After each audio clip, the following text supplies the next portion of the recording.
people in the sense that society needs to engender equality. Society needs to engender inclusivity, and society needs to ensure that everyone has access to all and private places with a way to live in harmony and have equality.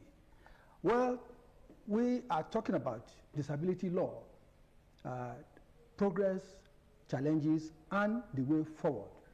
I have with me special people, and I have Abdulwahab Matepo. Matepo, you're welcome.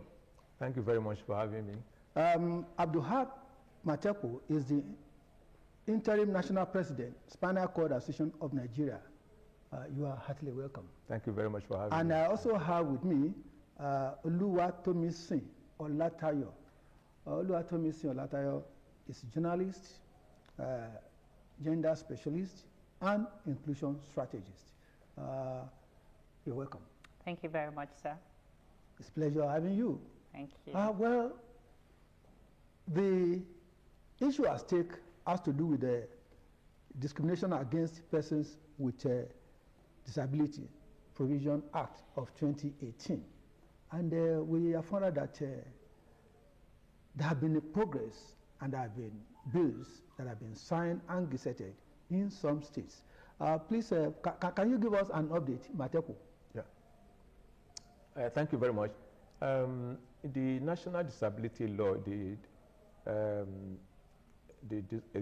law that prohibits discrimination against persons with disability was enacted by the federal government in 2018 and signed by President Buhari in January 2019. And that law makes a lot of provisions that gives some sense of belonging to persons with disability in Nigeria, in line with the provisions of the United Nations Conventions on the Rights of Persons with Disability, which Nigeria has also signed. And so with that law, it covers all the length and breadth of Nigeria, and it guarantees the rights and privileges of persons with disability at at par with others in the society, trying to remove the barriers to make everywhere accessible, to make facilities and privileges, everything accessible to persons with disability. And that was a very good legal framework for the disability community to program, to build on. And that's the way we have been since 2018. Yeah, thank you very much. Oluwatomisin, when we are talking about disabilities, can you please enlighten us what are the types and the effects of disability that we are talking about? Okay, an internationally recognized definition of disability would be all forms of partial or complete loss of any body parts when it comes in contact with what we call barrier. That is what they define as disability. So it means that if I, as a blind person, just have blindness, for instance, there's no barrier, there's no challenges, there's no hurdle to cross, there are no challenges, it's just an impairment. But once you have that impairment, be it a complete impairment or a partial impairment, and then you have obstacles, you have barriers that prevent you from participating maximally, from being on the same level with someone who has no impairment, that's when we have disability. And then they say that there are so many kinds of disability. You have sensory disability. Under sensory disability, you have blindness, hearing loss.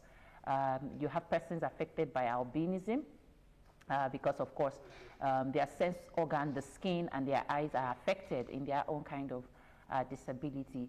You have intellectual disability, developmental disability. You have physical disability, people who use wheelchair, crutches, calipers, prostheses. These are kinds of disability. You also have psychosocial disability, which is not a physical, it's an invisible disability, but affects a person's mental state of health. You know, you have, under that, you have people who have been through postpartum depression. Under that, you have persons with any ailment that is associated with their emotions, be it bipolar disorder, schizophrenia, and so many other examples therein. So we also have those with multiple disability, somebody who is blind and deaf at the same time, somebody who is deaf and is also physically impaired at the same time. So those are examples of multiple disability. Even persons with albinism, we sometimes classify them under multiple disability because of their skin color, they are prone to skin cancer, and because of their eyes, the color of their eyes and the level at which their eyes can, appropriate objects, they are also prone to partial or total blindness, as it were. So you can also see they are persons with multiple disability. Now, when all this kind of impairment, all this, things that can happen to anybody, either genetically, maybe in the course of your life, you have an accident, or old age, when there are barriers such as attitudinal barriers, communication barriers, accessibility barriers, policy barriers, that's when you can then say that that person is with a disability. What do you mean by policy? Participation barriers, that is where there are no guiding principles, such as we are discussing the disability law, where there are no platforms, enabling environment, exactly, enabling environment, be it laws, be it implementation, because it's a different thing to have a law. It's a different thing for that law to be implemented. And it's also a different thing for the people to also accept that law which is being implemented. So these are things that can serve as hindrances to persons who have impairments to now be known as persons with disabilities. Yeah. Thank you very much. Matepo, since 2018, what's the update? Yeah, since 2018, what was expected is that every state is expected to domesticate the art. The law that has been enacted by the federal government, every state is supposed to domesticate it, because just like we say the government should be closer to the people, we have the federal government, we have the state government, we have local government. So if states domesticate the law, it brings the provisions of the law and the enjoyment of those rights very close to people who are residents in their state. And so far, 23 states in Nigeria have domesticated the law between 2018 and now. We still have 13 states that have not domesticated the law against discrimination against people with disability. What is the state? What is the status of Ogun State? Ogun State happens to be one of the 13 states that have not domesticated the law, and unfortunately, it happens to be the only one in the southwest that does not have that is not implementing disability law. So, in the southwest zone of 6 states, it's only Ogun State that does not have a law that is guiding, that is giving support and fulfilling the needs and yearnings of persons with disability in the southwest. That's the way we are in Ogun State. Tomisin. Yes, sir. I'm aware that about 3-4 years ago, we had an opportunity to also interact, and it was in process that some steps were taken to advance this course. What's the obstacle now? Okay, so back in 2017, I remember there was this town hall meeting the then governor, Ibikunle Amosun, had, and I was opportune to ask him that, excuse me, sir, what's going on with the law to protect persons with disabilities in Ogun State? And he said he had signed the law. And we were all excited at the time that, oh, even before the federal government would, enact theirs, Ogun State was, doing wonders. Unfortunately, that administration ended and another administration came in, and what we heard was that the law that was signed at the time was not implementable. The government noted that the law was, very ambiguous. A lot of provisions in the law were things that were not realistic because of our economic standing at this time, and so the law needs to be reworked on. And right now, we have sat down as a community of persons with disabilities, trying to, work with the government to ensure that, oh, okay, if you said we need to revisit this law, at our own end, as Mr. Matepo would further analyze, we have sat down, looked at the law. Even when we compare it to what we have internationally, based on that, we can say that initially it's something that was implementable. But because the government is also trying to be realistic, especially with our present economic situation. We have decided to say, okay, let's see some part of this law that can be adjusted, you know, to ensure that it is passed again, signed this time around, and implemented this time around. Can I quickly ask you? Yes, sir. Who are the stakeholders that are needed to ensure that this act goes through? Okay, quite a lot of stakeholders on the part of the community of persons with disabilities. We need persons, leaders of organizations for and of persons with disabilities. On the part of the government, the ministries that are, in fact, I can say that all ministries has to be, because there will be a part of that law that would affect every of those ministries. So the Ministry of Women Affairs, Health, Justice, Fiscal Planning, Urban Development, Works, all of them must, you know, come together. And then you have the State House of Assembly as well. All our representatives must also put their hands together. The government, the Ministry of Justice, who would be in charge of the implementation, the gazetting, and ensuring that it is a working law. So, and then it brings us to the mass media as well, just like we are having this conversation here, because you will be saddled with that responsibility of publicizing the law and ensuring that conversations of the law are not, you know, done under the camera or behind the camera. They are brought to the front burner. We also have the people, because at the end of the day, I tell people a lot of times, when you make provisions for persons with disabilities, you invariably make provisions for yourself. Imagine if every person with disability has access to good health system, good recreational facilities. Imagine old age, when you can no longer walk or see. It means that invariably you would also have access to those facilities, because you have now become a person with a disability, and your interest is being catered from the onset. So everybody, we are all stakeholders trying to ensure that we do the right thing now, so that it doesn't come back to haunt us. I may need to also ask Matepo. You are the interim national president for Spinal called Association. Yes. But notwithstanding, we also have your peers that you are also relating with. Can I ask you, for 5 years, this act, this bill has not been passed. What have you done? You are a citizen of Ogun State. Yeah. What have you done to ensure that all these stakeholders are engaged? Yeah, thank you very much. You see, the disability community in Ogun State, those who are residents in Ogun State, they've been doing a lot of work. Because when we met with the Honorable Commissioner for Women Affairs and Social Development, that was when? In February. Okay. She said, February this year, yeah. She said people with disability in Ogun State have been making noise about this law. And when we met the Permanent Secretary, Minister of Fiscal Planning and Urban Development, he said anytime they went for town hall meetings, people always raise the issue of this disability law. That in the last 7 years, people have been raising the issue. We now felt, okay, let us look at another approach. Let us see whether we can change the approach. And what we did, thanks to the funding we got from the Disability Rights Fund, we brought all the disability groups, like Tosin mentioned. We brought all of them together for 2 days here in Abeokuta. And we looked at the Amosun law clause by clause and proposed alternatives. And to who? To the government. Okay. Because the government was saying the law was not implementable. But if the law is not implementable, you have to do something about it. But nobody was doing anything about it. We now said, let us now do something about this. We are the person concerned. We are wearing the shield. We know we are species.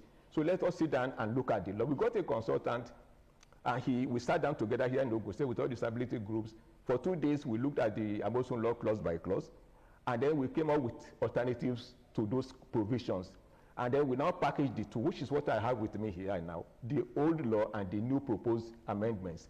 We presented them to the Honorable Commissioner for Women Affairs and Social Development, to the Ministry of Justice, to the Ogun State House of Assembly. We met the Speaker and 12 honorables. And then we also went to the Ministry of Physical Planning. That was when?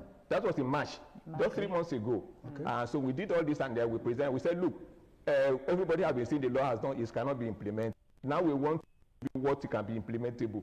Please work on this. And so we expected that by now something should have been going on, because we actually wanting the bill to be an executive bill. Because the law that was signed in 2017 that was said to be not implementable, maybe it was a private member's bill. Maybe that's why the government was not committed to it. But now we want to let the government know that let us look at this again, because it is unthinkable that in the whole of the Southwest, It's only Ogun State that's not implementing disability law, and that is not quite a good PR news to hear. So we made that effort, we took that step, and we even just today, we send reminders to all those agencies I've mentioned, all those MDs I've mentioned, that they should not forget the promise they made. Because when we went to all those agencies, the Ministry of Women Affairs and Social Development, Justice, the House of Assembly, they all promised that, okay, this step is the right step to take. You have done the right thing. We'll look at it and we'll do the needful. But that has been 3 months now, and nothing has been done. So we need to move forward. It's all right.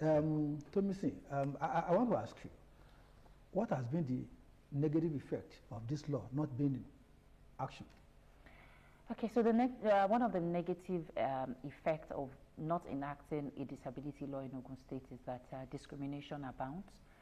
When people do things... When you say discrimination abounds, can you elaborate? Okay, so it means that opportunities that are supposed to be distributed evenly, persons with disabilities would be left behind. And when you offer such opportunities on the long run, you do it based on the part of sympathy.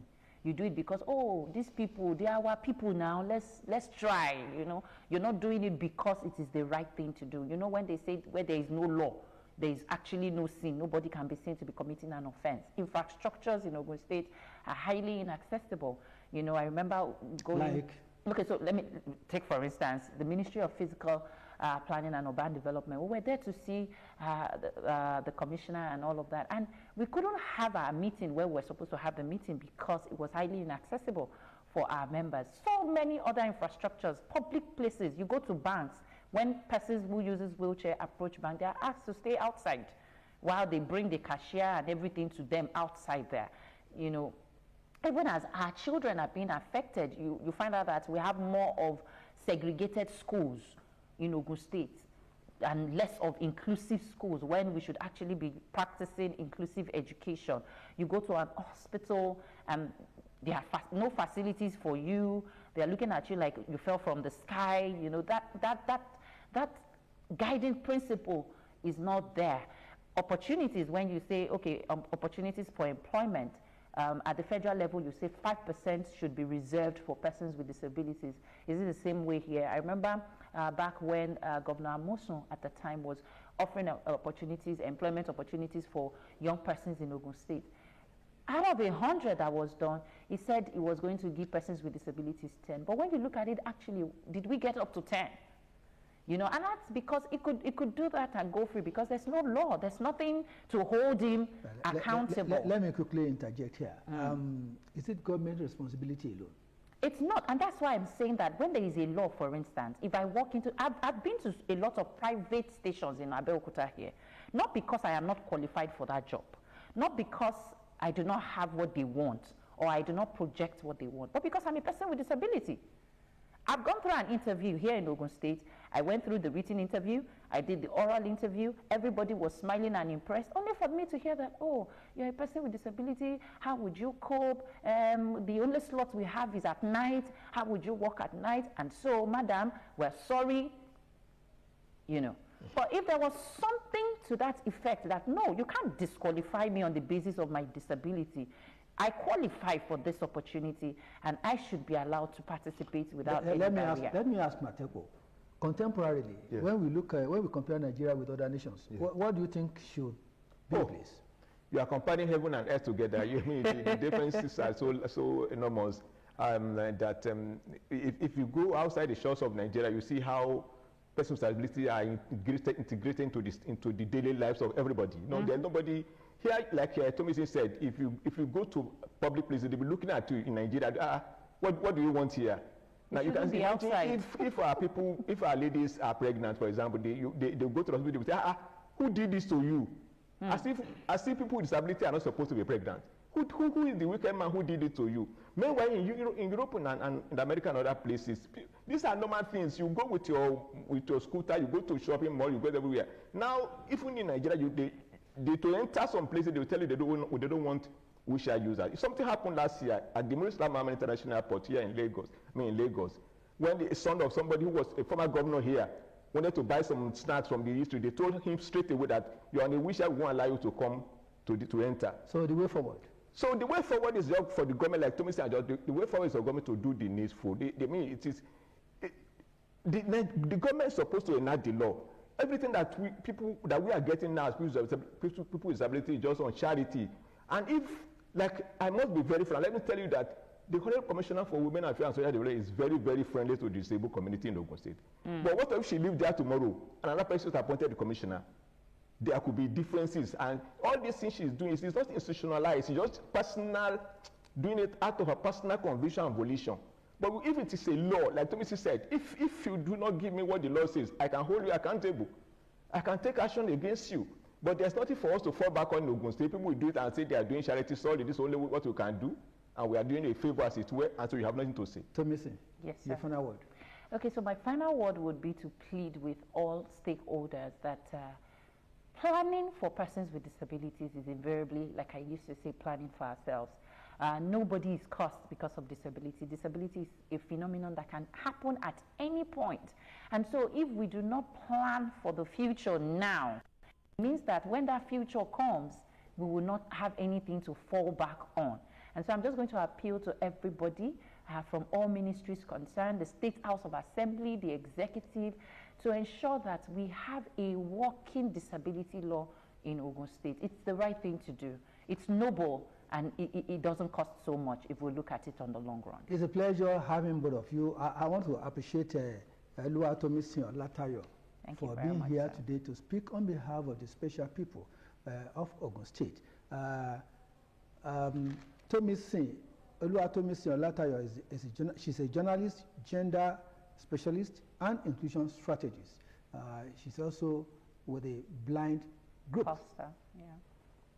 Well, I also have Abdulwahab Matepo, who is the interim national president, Spinal Cord Injuries Association of Nigeria. I'm glad to have you here. Thank you very much. Well, on a special note, we appeal to the state governor and all stakeholders to please come together and let's have attention, care for the special people in Ogun State. Ogun State has been a leader, and it must continue to be a leader in all facets of life. So until next week, I want to thank our viewers that this is how far we can go. We just have to wrap it up. Time is against us. Until next week, when we come again, I'm Akin Okudero, your anchor. Bye.